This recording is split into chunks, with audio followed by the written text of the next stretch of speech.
Greetings, everyone. On behalf of City Lights booksellers and publishers, I'd like to welcome you to another installment of City Lights Live, our virtual reading series. I'm your host, Peter Maravellis, and this evening we are celebrating the publication of the new book, Woman, Life, Freedom, Art and Voices from the Women's Protest in Iran. It's edited by Malu Halasa, and it's published by Saqi Books. As is customary at the outset of each event, I'd like to remind everyone that we are beaming to you from the unceded ancestral homelands of the Ramaytush peoples, also known as the San Francisco Bay Area. We would like to take this moment to offer respect to those who have come before us as stewards of the land. On the 16th of September, 2022, a young woman by the name of Mahsa Jina Amini was arrested on the streets of Tehran for opposing the mandatory wearing of a hijab. She died soon after while in the custody of Iran's morality police. This event sparked widespread protests across Iran, bringing women out into the streets, uncovering their hair, burning headscarves, and chanting the phrase, which was to become the banner for this movement. They chanted, "Woman, Life, Freedom," which is also the title of this amazing collection of work that we are celebrating tonight. Following Mahsa Jina Amini's death, an explosion of creative resistance followed as art and photography shared, went online and viral, and people around the world got to experience what was happening inside Iran. The collection Woman, Life, Freedom captures this historic moment in artwork and first-person accounts, offering a testament to the power of art and writing and offering a rallying call. Malu Halasa is the editor of 8 anthologies on the Middle Eastern art and culture. Her edited volumes include the critically acclaimed Syria Speaks, Art and Culture from the Front Line, and The Secret Life of Syrian Lingerie, Intimacy and Design. Ms. Halasa has written for The Guardian, The Financial Times, The Times Literary Supplement, amongst others. She was previously an editor at the Prince Claus Fund in Amsterdam, and editor-at-large for Portal 9 in Beirut, and founding editor of Tank magazine in London. She currently is the literary editor at the Middle Eastern arts magazine, The Markaz Review. Joining her this evening in conversation is Jordan Elgrably. Jordan Elgrably is the editor-in-chief of the Markaz Review. He's also a writer, curator, producer, and the founding director of the former Levantine Cultural Center, as well as co-founder of the new Association of Sephardi Mizrahi Artists and Writers International and the Open Tent Middle East Coalition. His stories and creative nonfiction have appeared in numerous anthologies and reviews, including Salma Gundy, the Paris Review, amongst others. City Lights has the great pleasure of publishing his new anthology in 2024. It's going to be called Stories from the Center of the World, New Middle Eastern Fiction. So really greatly honored to have him with us. And also joining us as a special guest, Salar Abdoh. He is an Iranian novelist and essayist. His novel, A Nearby Country Called Love, just got published by Viking. And his novel, Out of Mesopotamia, published by Akashic Books, was a New York Times Editor's Choice and named Best Book of 2020 by Publishers Weekly. He is also the editor and translator of the anthology Tehran Noir. I edited San Francisco Noir, so that we're in the same camp. He directs the creative writing program at the City College of New York and divides his time between Tehran and New York. Please join us now in offering a warm welcome to everyone. Just such a pleasure to have you with us. Welcome to City Lights. Thanks so much for having us. Thank you. That was a very exciting introduction, Peter. I want to know what you're on. All right. I guess it's up to me now to take over as the moderator. A couple of things I want to mention before we start. One is that Malu Halasa is also the author of a novel called Mother of All Pigs, which I urge everyone to read. And I want to congratulate our special guest, Salar Abdoh, because his novel, Nearby Country Called Love, was just published yesterday. It's his 5th novel. And I have a feeling, and Malu has a feeling, that this is going to be a watershed for you. So good luck with that.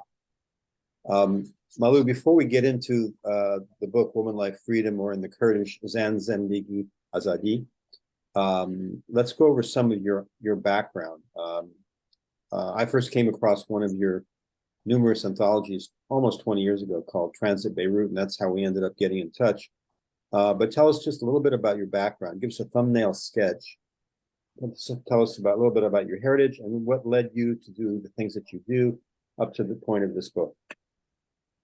I think that probably my heritage has a lot to do with the sort of editing and writing that I do. My father's Jordanian, my mother's Filipino, and I grew up in Ohio. And when I was growing up in Ohio, I can remember reading a lot, fiction about Southern families or Russian families, and I could never really find novels about families like mine. From Ohio, I went to New York and I became a music writer. And then eventually I moved to the UK, and I was one of the first people to write about hip hop in the UK. But I always was thinking that I would write about the Middle East because of my family background. And initially, I was writing political stories about what was going on in Israel, Palestine, or what was going on in the region. And then I helped to I was one of the people who founded Tank Magazine, and we were much more wider in our scope. So we were publishing fiction, um, reviews of Iranian and Arab art. And also then I started working for the Prince Claus Fund in the Netherlands. And that's when I really started understanding the power of culture. And it was for one of the Prince Claus Fund books, Creating Spaces of Freedom, Culture and Defiance. I found myself, we were launching the book in Beirut, and I found myself speaking to people there who were telling me a lot of really interesting stories. But these were people that didn't have the background that, someone from the US would have, of making literary magazines or school newspapers, editing school newspapers in high school. They were in their garages or hiding at home, doing cartoons or writing because of the Civil War. And that's when I really kind of felt that I wanted to start working on anthologies that were more of a platform for voices that you don't normally hear from the region. And that's really where the start of this idea of anthologies began. And I wonder if you could say a word about your connection to Iranian culture. I know, for example, that when I was a college student long ago, I made Iranian friends haphazardly, and they were at the time marching against the Shah and criticizing the secret police at the time, the Savak.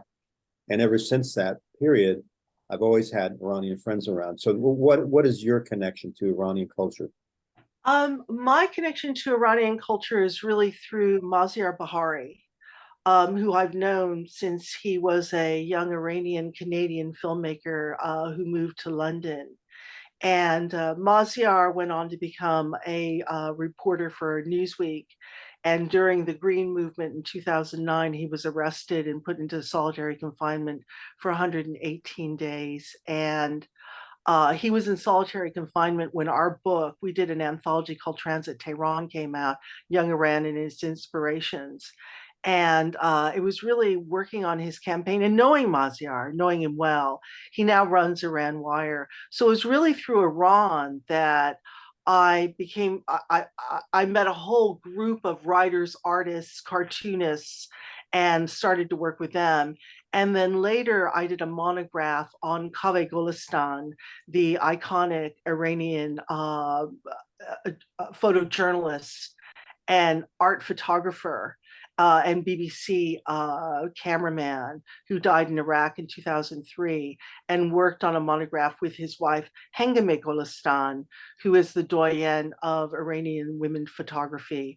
And so it's really, I came to Iran through my friends and wanting to, at the time that we were doing these books, Iranian art was not really being shown in major institutions. So it was really an interesting time to work on Iran because people only saw Iran through a very political prism. And this was a way of thinking about Iran through original voices, art, and photography. Okay, I don't know if you can see this, but let's go now to Woman Life Freedom, Voices and Art from the Women's Protests in Iran. So the so-called morality police arrested a Kurdish Iranian woman, Mahsa Amini, because they decided that her hair was insufficiently covered. They wound up beating her so badly that she died 3 days later. And what happened next? What happened next was that women started to protest, and the protests went far and wide in Iran. I think that cities all over the country had protests, and it wasn't just young women who came out to protest the death of Jina Amini. It was young men too, and And it there were was, over 100 cities that participated, right? I think, in 91 Salar. It was a world a countrywide protest, Yes, it was. and it really took off in amazing ways, and we were able to watch. I mean, from here, I watched it mainly on the internet, and it was all kinds of protests. Some of them were spontaneous, some of them were organized. They happened in the streets, they happened in small towns. um it And was how much oppression did protesters experience? We heard stories of other young women being arrested or even harmed. What happened? well, the reaction of the regime was quite harsh. You know, women were being shot with pellet guns. Some of the art that we show in the book, it referenced that some people were being shot in the eyes, some people were shot in the genitals, people were arrested, young men were arrested, and people have been men have been executed for their participation in the protests. And even though the protests have died down in terms of what's going on around the country, the movement, the revolution still continues. Isn't You this the know, largest protest movement in Iran since the Green Movement in 2009? I would say that it is. But Salar, what do you think? I would agree with you. Well, does it have legs? I mean, literally, will people be back on the streets? What's going on right now? Well, Salar just returned from Iran, so I think it would be good to hear from him what his Mhm. impressions were. Um, Iran is a really complicated country, and I really can't tell you what will happen tomorrow. Uh, I have I have a general rule about Iran. If you've been out of that country for more than 6 months, you probably shouldn't, make any judgments about it, because we really don't know what's going to happen from 1 month to the next. The country is always in a state of discombobulation, but it seems to actually kind of flourish in that state and not do too poorly. I mean, it's been under severe sanctions, economic sanctions by the United States and its allies for so many decades. And nevertheless, it continues to sort of roll along haphazardly. And the thing about these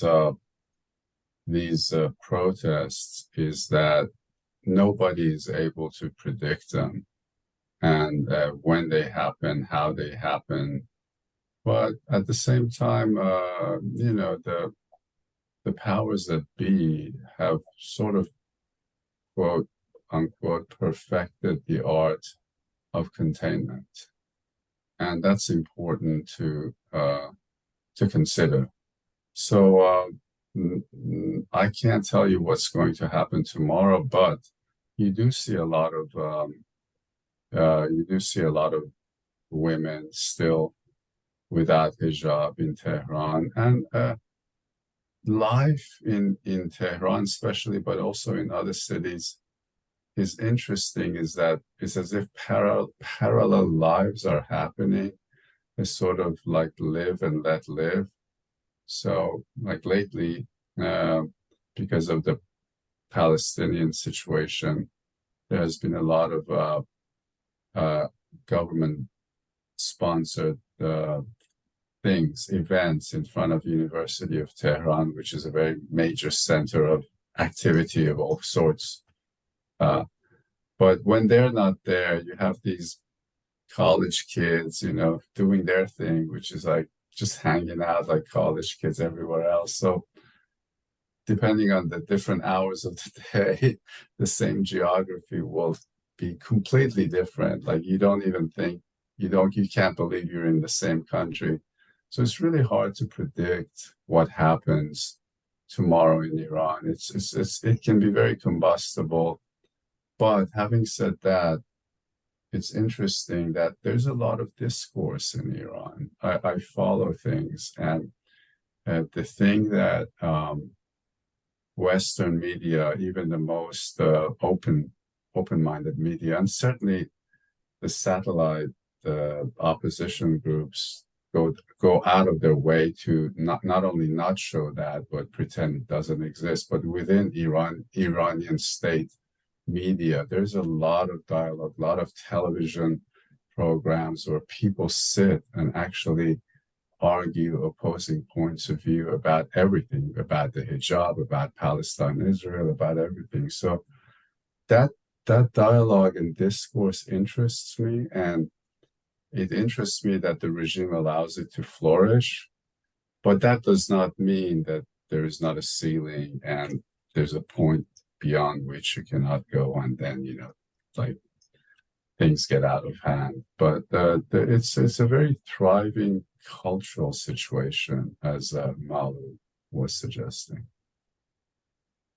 You recently wrote about that. I'm sorry, in our issue last month, for the folks out there, Salar wrote an essay about the cultural scene and literary scene in Iran. It's in our October issue. Sorry, go ahead, Malu. No, I was going to say that ceiling. I think that when that ceiling is breached, and maybe when the regime reacts, for example, the death of a young woman, Amita Garavand, who was there was footage released of her, not of what happened inside the Tehran metro when she went in with her friends, not wearing her hijab. And what happened inside is kind of speculation because there's been no CCTV footage released. But then you do see, you know, this footage of her being carried out of the train. And then the next thing you know is that she's in a military hospital. You hear of when that ceiling's breached, and then eventually she died, or when Narges Mohammadi recently has gone on a hunger strike. She needs to go to hospital. She's in Evin prison. She's the Pulitzer Prize, the Nobel Prize laureate. She needs to go to hospital. She's in prison, and she refuses to wear a hijab, and the authorities will not take her to hospital. So when that ceiling is breached or touched or approached, that's when it becomes news in the West. This more nuanced view of Iran, where people are discussing everything from Palestine to the hijab, that there is the very vibrant literary scene that Salar writes about in the Markaz Review in our last issue, is something, again, people come to Iran with all these preconceptions, and it's the preconceptions that get in the way of actually learning about or finding out or hearing voices or seeing the art that's going on inside the country. Salar, you're a novelist and a translator, and you translated a number of the essays that are in this volume, Woman, Life, Freedom. How did those stories come to you? About a decade or so ago, I started thinking that I need to do some service to my compatriots. You know, I go back and forth. I live in both countries. I write my books and essays in English. I have a full professorship in New York, and there is a language barrier that exists between people who are actually living there and the wider world. And the thing that troubled me was that whatever is known about Iran or talks about Iran was being channeled through the diasporic communities of the West, the Western Europe, and particularly the United States. And it really lacked nuance. First of all, it was always how awful things are and how everybody's being oppressed. And, you know, there's 85 million people living in this country and falling in love and falling out of love and working and doing all kinds of things. And it was as if, and I was, that bothered me. That bothered me that the entire being of a country as big as that, with such long arc of history, is being reduced to one thing, and which was lack of agency within that country, which is completely false. And we've seen that actually. I mean, the book that Malu has is the perfect example of the opposite of that. So I decided to introduce Iranian voices to the world by translating them. And very quickly, I realized that women are very thirsty to get their voices heard. I mean, it seems like I didn't go after it, but it seemed like out of every 5 pieces I was translating, 4 of them were by women because they had things to say. And I started working, and also Afghan. And I started translating them. And so that service that I had intended upon became sort of a second, like an occupation next to the other things I was doing. And also it helped my own growth as a writer, because I began to see how these people, and particularly these women in Iran, were living, what they were thinking, what sorts of obstacles they were dealing with, overcoming. And I saw a lot of not only agency, but like incredible strength. And as much as, you know, a place like Iran can be a difficult place, I came to have a respect for the place as a whole. You know, like, as I said, there's a lot of discourse in Iran. You know, like a lot of the writers that I talk about in the essay that you was in Markaz, they have widely varying political stances. You know, some of them are even not necessarily supporters of the regime, but they're not opposed to it, because it's very complicated. This whole situation is very complicated. But what a lot of them focus on is that it's, you know, we're living here. We want to be heard. We don't want somebody in Los Angeles or Washington, D.C.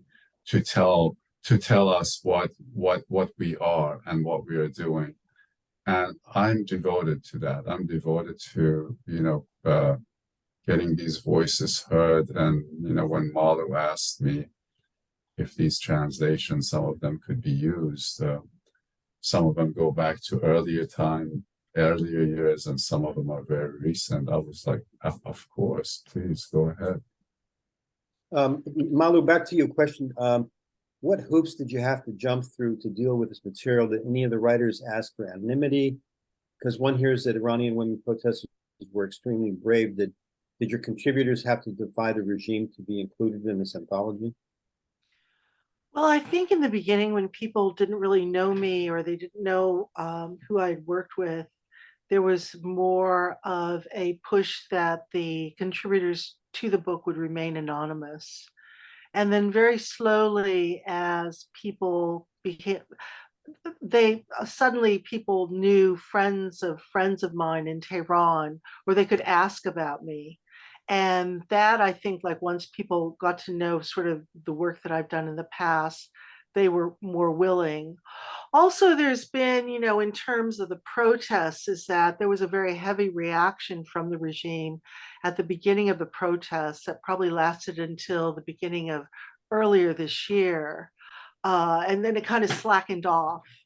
And I think within this slackening off period, people also decided that they wanted to write under their own names or publish under their own names. As the reaction by the regime, and there have been more draconian laws that have come in. I was worried about that for the contributors, and I talked to Salar about that issue in particular. And I don't, to paraphrase Salar, that he's right there. I was very worried about that, but he said to me that it was something that the contributors, because things are changing so fast in Iran, that this is people would have taken that into consideration, that the political situation could have possibly changed. So there was that. Also, I think another thing is that I'm kind of an old-fashioned editor, and I had to come to grips with Instagram. I had to come to grips with everything to really be in contact with the artists there, because a lot of the work, a lot of the younger artists and graffiti art people who are documenting graffiti, they're really contactable by Instagram. So I needed to sort of change. Instead of thinking like, oh, I can email people, I would send a message to Instagram, or I'd send a message to someone. So those were the really, and it was the quickness of putting the anthology together. I started working on it at the end of March, and it went to press mid June, end of July. So That's there was very like quick. very quick, you know, but I was only really able to do that because Salar also made the writers that he's translated available. And we have amazing writing in the book. Yeah, just a quick question, because you mentioned Instagram. What role did social media and art play in this protest movement? A very important role in terms of, I like to, I go back to the Green Movement. In the Green Movement, photojournalism was one way that you really saw what was going on the streets, because there was a lot of photojournalists on the streets photographing the demonstrations. There was a lot of videos being made. You could see it on the news. You could see what was happening.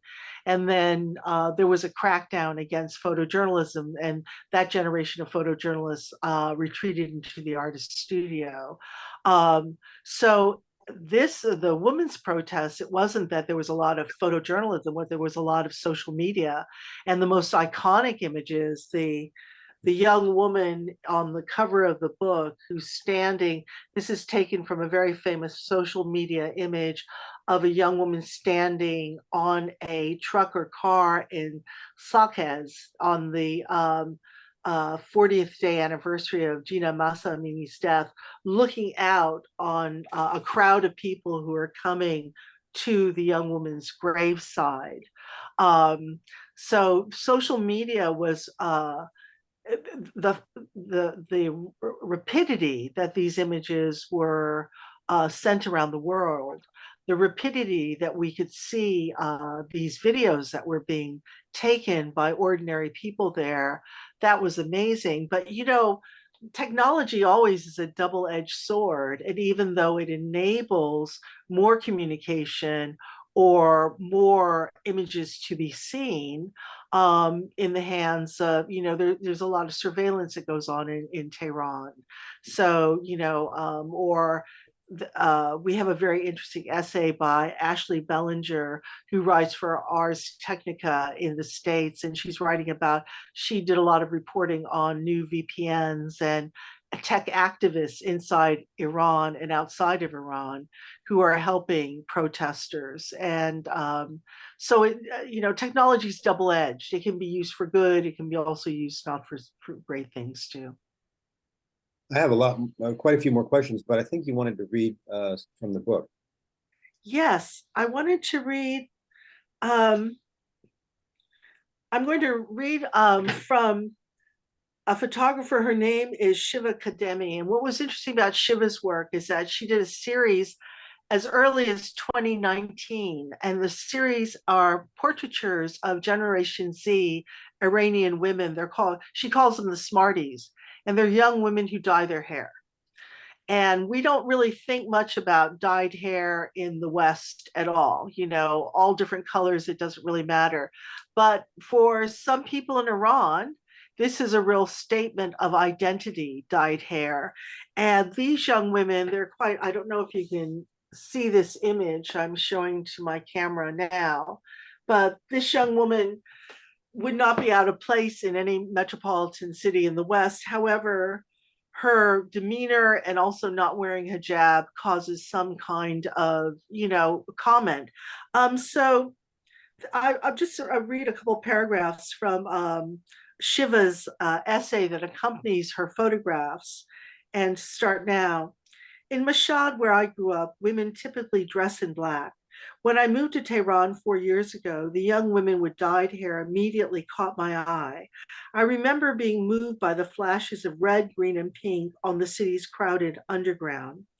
While I've never colored my own hair, I was amazed at the bravery of these young women, and I wanted to find out more. I was also struck by the fact that these women did not cover their hair. Back in 2019, it was compulsory to wear headscarves in public, and few women removed them. For these photographs, I went out each day in search of a certain type of young woman, and each day I managed to find a suitable subject. In my experience as a photographer, strangers often refused my requests if I asked to take their photo, but these women were different. They were eager to pose in front of my camera. One young woman told me she was grateful someone had noticed her and taken her seriously. Um, these women, it's a very interesting series. And some reaction to the photographs, people say, well, these are not Islamic women, but these are Generation Z women on the streets of Tehran. And Shiva goes on in her essay to discuss the actual shoot. She never told the young women how to stand in front of the camera, where to stand, what to do, but it was their forthright gaze that really is something that the viewer immediately notices in the photo series. And also, taking these pictures were not without some difficulty. They would be stopped on the street by the authorities or by people who would tell them that there would be heated discussions about why they weren't wearing a hijab. And I kind of felt that it was important to include Shiva Kademi's images because these young women, again, go against these conceptions that people have about what Iranian women should look like or how they should dress. And this idea that there are some things that people do in Iran, like dyeing their hair or maybe taking photographs, that have a real power that we've lost the significance of in the West. Thank you for that. I want to point out, by the way, this is a relevant aside, that many of the Iranian women that I know, that I've known for decades outside of Iran, have never been wallflowers. They have always been pretty determined, independent, and strong women, and they've been artists and intellectuals, scientists, chess grandmasters.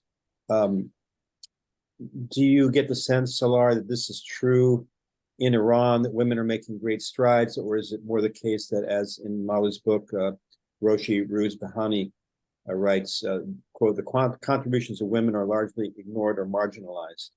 What do you think?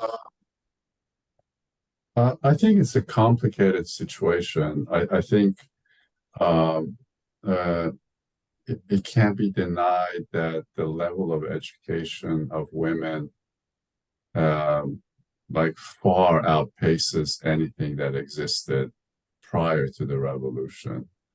Most university students are women. They go to the best universities, whether it's sciences or arts. They thrive. Are they all able to get jobs afterwards? No, but that's because the economy is in shambles because of many things, including mismanagement, corruption, but particularly the economic sanctions by the United States. And men can't find jobs either. But women occupy all sorts of, like in my field, which is writing, I work with magazines in Iran. If I go into, any place, probably 2/3 of the people I will have any sort of contact with are women. I think women in general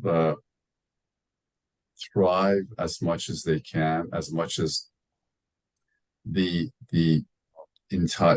collective the ambience allows it, but where it fails, where women fail, and actually that also is one of the subjects of my new book, is that where it fails all around the world, not just in Iran, opportunities are limited for women.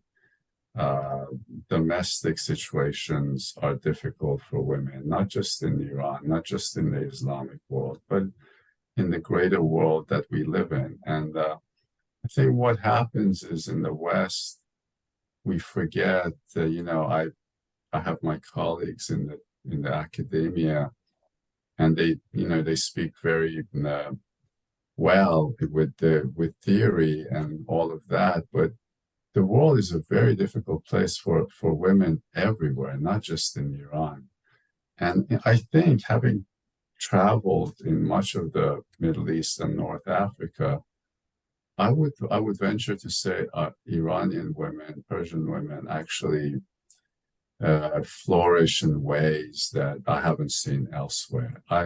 It's a combination of, I think, high level of education. They really go out of their way to educate themselves, and also it is a form of protest, isn't it? To be that educated and to really be consistently trying to improve your situation despite all the obstacles that exist. One of the things that I found really interesting for the book was that we're showing protest art that comes from an open access drive by Iranian women of graphic design. And Iranian Women of Graphic Design is a collective. And when I approached them, they got back to me and they said, "We'll never talk to you. We'll only communicate by email." And I was able to send them a series of questions. And the reason that they initially formed was that there was a book that came out about 100 years of Iranian graphic design. And there were only 5 women included in the book. And they felt that they wanted to form a group that would push or celebrate women's design. So they formed this group, and then the women's protest happened. And they started to have discussions with people all over the world through social media about the kind of group that they wanted. And they decided that they just didn't want to have a group that showcased only Iranian women's graphic design. They wanted to open it up. They wanted to have queer designers. They wanted to have interesting design from around the world. And I found it interesting that this group that had kind of formed because they wanted to celebrate Iranian women's graphic design, that the protests kind of opened their mind up to a global movement. And that their movement meeting this global movement also changed. And I found that really interesting about how it wasn't just their group that they wanted to promote, but they made a bigger platform for queer artists, for artists of color, for that they were very open. And I kind of felt that that was something that I noticed about even like one of the essays that we have by an older woman writer writing about her grandmother, her mother, and her daughters, this generational changes in Iran. Women are very, despite what's going on or any kind of barriers or economic or otherwise that they face, that there's a real openness to ideas in the world and taking lessons of generations. And I think that that's another thing that I tried to do in the book was that, yes, this book is about the women's protests, but I also wanted to give a context of where women are coming from, what happened in terms of women's rights in the Islamic Revolution of 1979, how things have changed for women. Speaking of 1979, women in Iran have been protesting against the covering their hair or wearing a hijab ever since. But if I'm not mistaken, under Reza Pahlavi, he prohibited religious clothing for women for at least for a while. But nonetheless, Iranian women, whether they cover their hair or not, how much freedom do they enjoy in terms of what they want to do with their lives? So I guess is my question. Well, I think with some of the essays, you get a distinct feeling that whatever parameters, whatever obstacles that they face, that they're very creative in the way that they're. For example, this essay that we have about 3 generations of women by Vida Zarkasyan, Lessons from My Grandmother. Her grandmother was married at 13. She had her daughter at 15, and she was the second wife in a very traditional Islamic marriage. And she wanted for her daughter to go to high school, just like the sons of her husband's first wife. They went to high school, but they were in Mashhad, and there were no high schools at that time. I think we're talking about the 1940s. There were no high schools for women at that time. So, the daughter wanted to go to Tehran where she could continue her education. And the father said, no, you can't live by yourself as a young girl. And the mother said, I will go live with her. And so the mother and daughter set out from the family, and they went to Tehran, where there were many high schools for girls. And this mother and daughter, this daughter grew up to be a researcher for the University of Tehran, worked for the World Health Organization. Her daughter, she had daughters, and her mother lived near her. And yes, there are obstacles, but women, as women are everywhere, put an obstacle in front of a woman will figure out a way around it and to work it to her advantage. And I think that that's universal. And I think that it's very easy for us, and I agree with Salar, it's very easy for people to sit back in their privileged and comfortable lives and make pronouncements about other people's lives far away, or in an Islamic republic, or in another part of the world. And I think it's important to make those platforms where people can speak for themselves.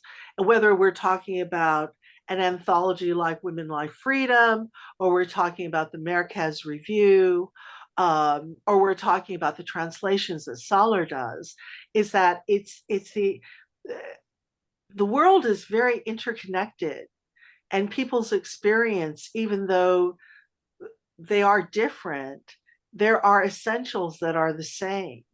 And I think that's the human condition. And I think more communication, or the ability for people to speak for themselves, that's what's really important. For sure. As we speak, there's a war going on. Maybe in a few weeks, or hopefully soon, it'll be over. But there's a question about, well, how human are Palestinians? Their humanity is being questioned by some people currently, and so it's important to be able to read their voices directly. And one of our writers is Mossab Abu Toha, who is in Gaza right now, and his first book of poetry was published by City Lights, and he's been writing columns about what's going on in his daily life, running from the bombs with his family in the New Yorker and the Washington Post. And it's really only by reading the direct voices of people and their own experiences that we get a sense of who they are, and it reminds us of who we are, and we realize that we share so much with them. And with the stories in Women Life Freedom, I could be an Iranian woman. I mean, I could try anyway. You could try. I don't know if you're gonna pass. To tell you the truth. In any case, do you have any other excerpts that you wanted to read? Sure. I'd like to read from The One Who Must Walk on Foot, that's the name of the essay. Reflections from Iran on the Uselessness of Pity. And it's by Habibe Jafarian. My mother, a 76-year-old woman from the outskirts of Nashapur in the northeast of Iran, has a rudimentary knowledge of the alphabet and is just familiar enough with numbers to be able to call any one of her 6 children and read them the digits on her blood pressure monitor. She is also the most fervent feminist I know. Hers is an instinctive feminism born of the village, no nonsense, resolute, and geared for survival. The other day, this woman happened to catch sight of my phone as I watched a video of a famous French actress cutting off some of her hair in support of Iranian women repudiating the forced wearing of hijab. "Who is that?" she asked. I told her. After a short, pensive pause, my mother whispered a well-known Persian saying, "The full-bellied traveler knows nothing of the one who is hungry, and the rider on horseback knows nothing of the one who must walk on foot." My country is living through some of its toughest times. Such a sentence for a Westerner might be no more than a news headline, a curiosity, or at best a gesture of civic responsibility towards the other. For me, however, it is the essence of the 40-odd years that I've spent on this earth. As far back as I can recall, Iran has been experiencing tough times. I was barely 4 years old when the revolution happened. In my first days of school, Saddam Hussein began bombing Iran, and the ensuing war of attrition lasted until I was well into my 14th year. Whenever people asked my mother when she would marry me off, she'd shoo them away and say she was going to send her daughter to university. At the time, my older brother was in Afghanistan with the Northern Alliance, holding off a brutal and misogynistic Taliban regime that only lasted a year, came back to power, courtesy, among others, of the United States. As I was getting ready to head to Tehran for university, the first woman of my family to do so, my brother sent me a long note from across the border. "Sister," he wrote, "live your life to the fullest, but remember that you're not packing your things for the capital as a tourist. So always pay attention to the good and the bad as they race past you at the speed of light in that harsh city. And as you grow older and wiser and come to know the world's corruption firsthand, be sure to never, ever rely on the pity of others for anything." Strong writing, very strong writing. And that was translated by Salar. That was translated by Salar, Abdoh, yes. Very good, very good. Listen, I just have one more question. Actually, I have a ton, but I have one more question before we see if there's any questions from the audience, which is Jîyan Amini was from the Kurdish minority in Iran. I wondered, in retrospect, how much of what happened to her had to do with the fact that she was Kurdish, or was it really just the fact that her head covering wasn't on all the way? I don't know if either one of you want to speak to that. Salar, do you want to speak to that?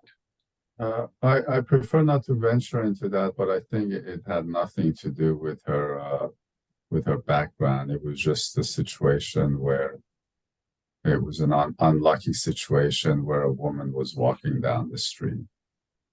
Yeah, I mean, in Europe or the U.S., when someone from a minority culture is attacked or harassed or even shot by the police, we usually think that the race has something to do with it. But in Iran, I guess it's another context. Peter, do we have any audience questions to take? No, we're still waiting. We could take another couple of questions from you. Yeah. I wanted to just add something to that. From what, in the reading about Jîyan Mahsa Amini, the family had been vacationing at the Caspian Sea, or this is what I've read, and that she had told her father that she didn't really want to go to Tehran, and that the father said no, the family, they were going to visit their her brother that was there, and they had gone, and that some people had thought that it wasn't that she was Kurdish, that she was pulled out, but that she was perhaps from the countryside, and that had somehow, but she was definitely in the wrong place at the wrong time. And she was wearing the requisite clothing. Her headscarf was fine. She was wearing a loose robe. Um, I think that women for a while, in the summer of 2022, not that there were new laws, but there were calls for stricter laws, or strict women should be wearing their clothing should be regulated a little more stricter. And I think that that's kind of what happened. She was in the wrong place at the wrong time.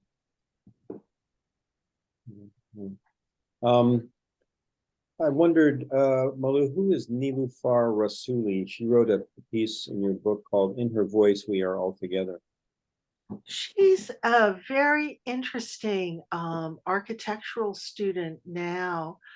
She was a reporter in Iran for one of the newspapers, and now she's studying. She's getting her degree in architecture in Zurich, and her essay is about one of the women who were killed during the protests.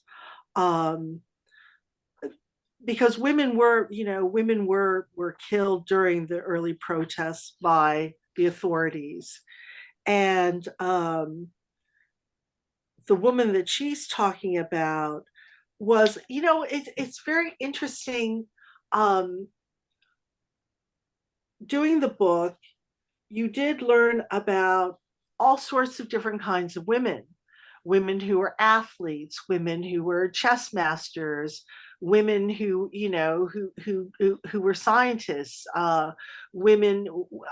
There's one of Salar's writers that he translates. She writes about the environment, but Nilüfer Rasuli, she's really writing about Chalabi, who was a mountain climber.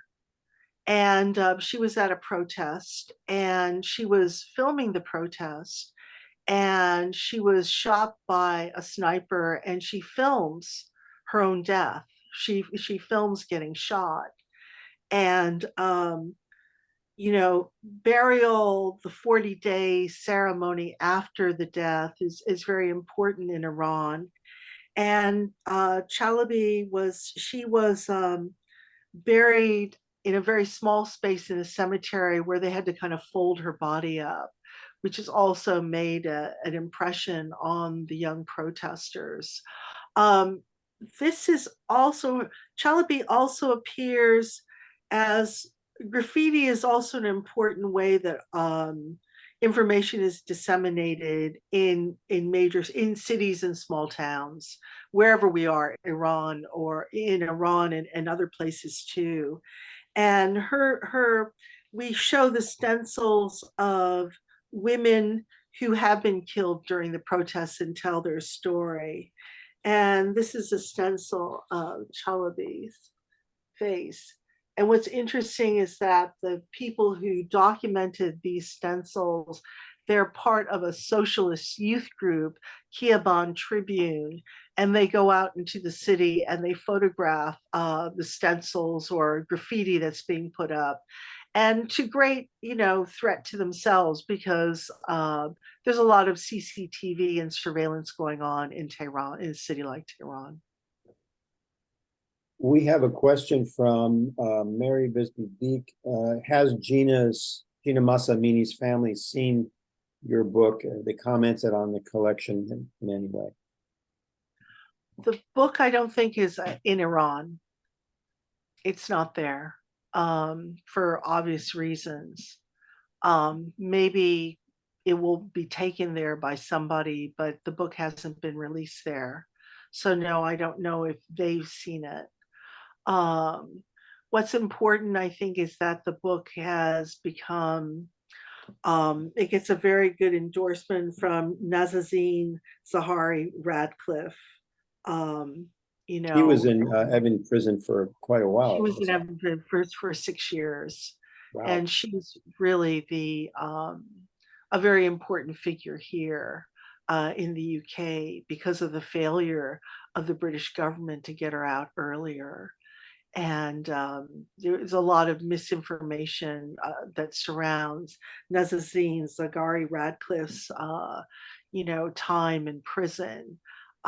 So the book has not been seen in Iran. I don't know when it will be. Okay. Salar, can you talk to us about any of the women that you translated? There's one, Sarah Mokhavat, by that piece that she wrote.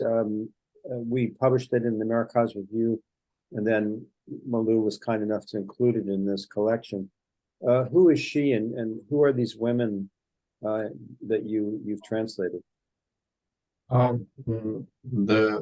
The writer that Malu read before, Habiba Jafarian, she's a very seasoned journalist, has been working for a long time. To my mind, she's arguably the best personal essayist in Iran today. And I've been working with her for some time. I've translated many of her pieces. She has a fantastic piece from 2015. I translated it, that's called How to Be a Woman in Tehran. And she sort of goes through what it is to actually be a woman and live and work in Iran.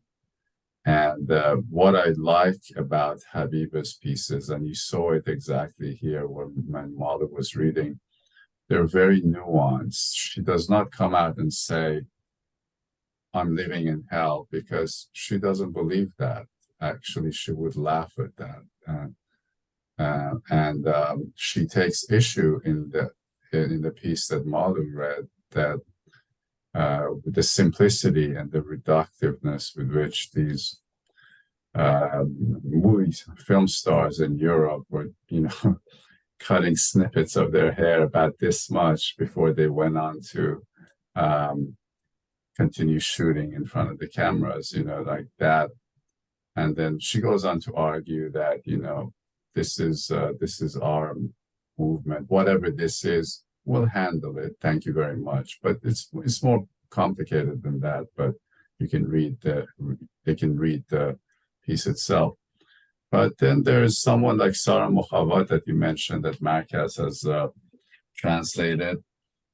Sarah is younger, and I started working with her some time ago. She studied film, and I will say something about her that's interesting.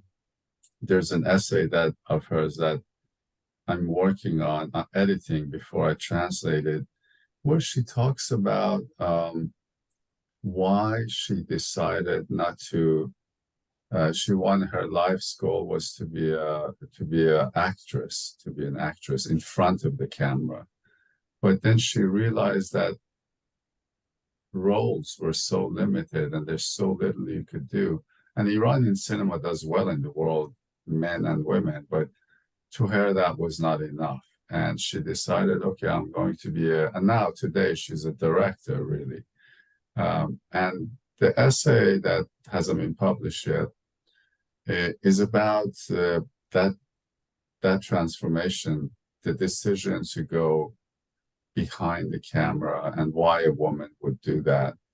And I don't exactly remember which essays of hers, because I did 3 of her essays for Markaz, but she has one, for instance, where she talks about how difficult it was to be a university student. And then there's another one she has again about the whole hair thing, that European women or American women were cutting their hairs. And she also sort of echoes what Habiba says. But her, there is a what's interesting about these women, they occupy different, Habiba Jafarian occupies a certain position, which is different somewhat than Sarah. Sarah is somewhat more vociferous in her criticism of the regime and the limitations put on women. Whereas Habiba says, no, Habiba is older, has sort of created a life and a world, and through her strength. So I think all of these women, and I think there's more people, the more women I translated that are in this book. Each of them, what's interesting about each of them is that they don't necessarily see eye to eye politically. They're not all in the same slot of opposing the regime 100%. But wherever they are, what they convey to me as a reader, as a writer, and a translator, an editor of their work is that they're persistent and they're consistent in their persistence, right? And time and again, they overcome all the challenges, like Malu so eloquently put it. Time and again, they overcome the challenges. And sometimes those challenges are just, mind-boggling. But, Yeah, they're monolithic. Yeah, yes. But having said that, also Iran being a very complicated place also creates massive opportunities for everyone, whether it's education or whatever. So you have all these women physicians, you have women in all sorts, engineers, contractors, I mean, multitudes. I also work with Afghan women, and that's a whole different ball game. Like, no opportunities exist at this point. So we have to be careful about geography and what different countries. Again, I've done a lot of work in Iraq, in many of places, and Iran is a very complicated place because it's big, it's natural, it has a lot of natural resources. So no matter what happens politically, and the little quotidian oppressions that exist, there are always these channels to sort of burst out and do your thing, and become, like, if you want to become a doctor, if you want to become whatever, if you want to ride a motorcycle and the law says you can, but you're going to do it anyway. So I think what interests me, what fascinates me about Iran is that, and why I keep translating, is that it's one of those countries where nothing quite is as it seems, as the media outside of Iran portray it. And what happens in Iran is the Iranians sort of, in Iran, they just sort of sit back and smile at how they're portrayed outside of Iran, or people will say, oh my God, this is happening, on that. Okay, I'll give you a perfect example. I was in Iran during the anniversary of Mahsa Amini's death. And I live in the very heart of the city, the heart center of the city. And my sister called me. She lives further to the north. And she said, Salar, what's going on in your neighborhood? That there are protests, like they're beating people up. I said, no, there's nothing happening. There's absolutely nothing happening here. What are you talking about? And she said, oh, I'm watching satellite television from, I don't know, America or London or somewhere. And they're saying, Jamhuri Avenue is filled with people and police. I said, no, that's not the situation. So I think we also have to be careful of the news and sometimes the protests, I was in the 88 protests, I saw it, they were massive, they were enormous. These protests this time, they didn't have the massiveness, but they were widespread all over the place. But what happens with Iran is suddenly media decide, and Iranians out of Iran decide that they're going to portray this certain situation. And as both of you talked about, social media can suddenly blow something out of proportions, whereas in general, Iranians are sort of going about in their lives, and all the time they're trying to improve themselves. And once in a while, there's just this massive bursting of energy that happens, and then tragedy also happens, like real tragedy. And then it sort of settles down and goes about its business. When you're outside of Iran and you're looking at it, you have this notion that this place is always in this state of explosion, and it's not like that at all. It's absolutely not true. And in those intervals where things are calm, women, men, everybody sort of lives their lives and tries to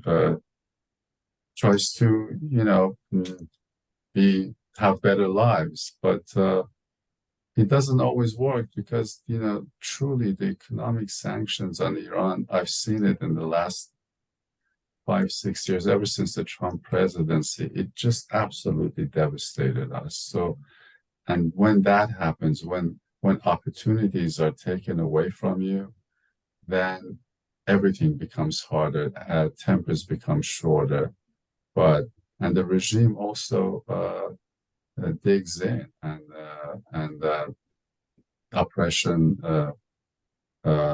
increases. So I think it's a difficult combination. It's not a good combination, but it's not one thing. And for those viewers and those people who are interested in Iran, my suggestion is read a book like the one Malu has edited.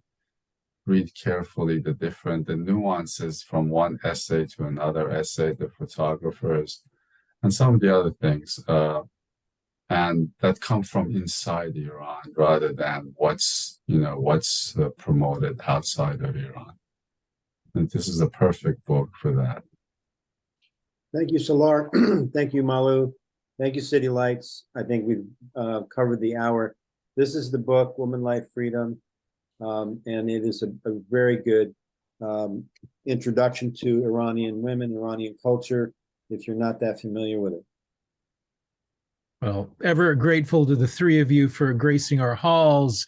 Jordan, thank you for doing the honors tonight. And Malu, congratulations on this very powerful, very important new book. Salar, and congrats on your new book as well, and for taking the time to join us. And thanks to all of you in the audience for joining us too. You helped complete the circle, as always. I want to remind everyone, we have posted links with which you may purchase copies of Woman, Life, Freedom, as well as Salar's work. Better yet, if you're in the hood, come on down, pay us a visit, browse our stacks. That's what it's all about at City Lights. It is the ultimate browsing experience. We're located in San Francisco's historic North Beach district. We're open 7 days a week from 10 a.m. to 10 p.m. Tonight's event has been made possible by support from the City Lights Foundation, continuing the legacy of our founder, the late Lawrence Ferlinghetti, through public events like this one, our publishing program, and educational outreach, all dedicated to sustaining a vibrant community of readers, writers, and independent thinkers. So goodbye, everyone. Please take care. Thank you for joining us tonight. We hope to see you soon. Thank you, Peter. Thank you.